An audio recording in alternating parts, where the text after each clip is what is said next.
Bonsoir, voici l'analyse technique du CAC 40 pour le 24 octobre. Alors, beaucoup de statistiques demain, je vous les énumère. 3h45, indice manufacturier chinois, donc produit par HSBC.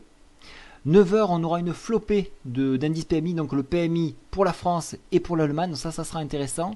Et très important, 14h30, revendication chômage aux US, et à 16h, nous aurons les logements neufs, donc qui est une énorme référence pour ma part. Alors, on poursuit un petit peu l'indice parisien, donc hier je n'ai pas pu vous le proposer, mais voici un petit peu où nous en sommes. Voilà, j'avance un petit peu dans mon graphique ici. Alors pour rappel, j'avais tracé un AB égale CD ici, donc c'est une figure pattern qui nous porte à 4373 pour un point maximum. Vous voyez que nous ne sommes pas très loin de ce point là. Je vous rappelle aussi qu'il y a quelques temps j'avais trouvé un autre point ici que je donnais donc avec l'oblique qui nous portait avec un maximum 4480. Ce n'est plus utopique que de penser à ces points là. Voilà, ils sont en référence, je vous les rappellerai dans le temps, dans le besoin.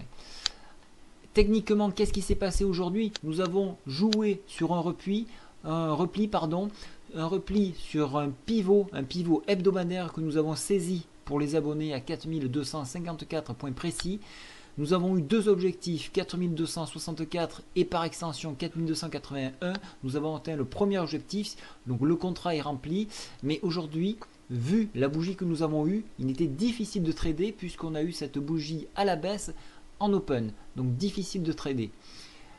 Lorsque le cours est revenu sur le pivot, il était très délicat de rejouer la hausse puisque techniquement, en UT15, donc unité de temps 15 minutes, il y avait peu de chances de revoir l'indice s'exprimer comme on l'a eu en début de matinée. Quoi qu'il en soit, la journée se finit dans le rouge. Nous sommes appuyés sur l'oblique hebdomadaire ici qui correspond également à la moyenne mobile 10.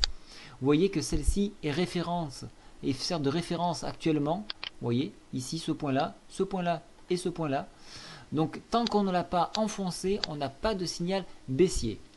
Malgré un signal stochastique qui repart un petit peu à la baisse, donc un signe que nous sommes en train de refroidir sur les indicateurs.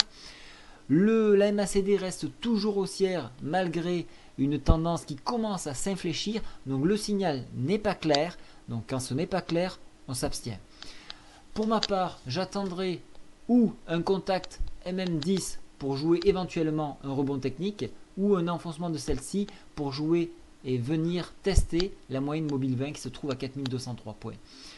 En dépassement donc de la MM7, si toutefois on rebondissait, on pourra chercher une extension sur le haut de la Bollinger ici à 4312 points, un point qui me paraît intéressant d'exploiter. Voilà, je vous ai donné quelques informations. Pour demain matin, bien évidemment, je vous donnerai plus de points clés afin de vous guider dans la journée. Je vous souhaite à tous une très bonne soirée. Au revoir.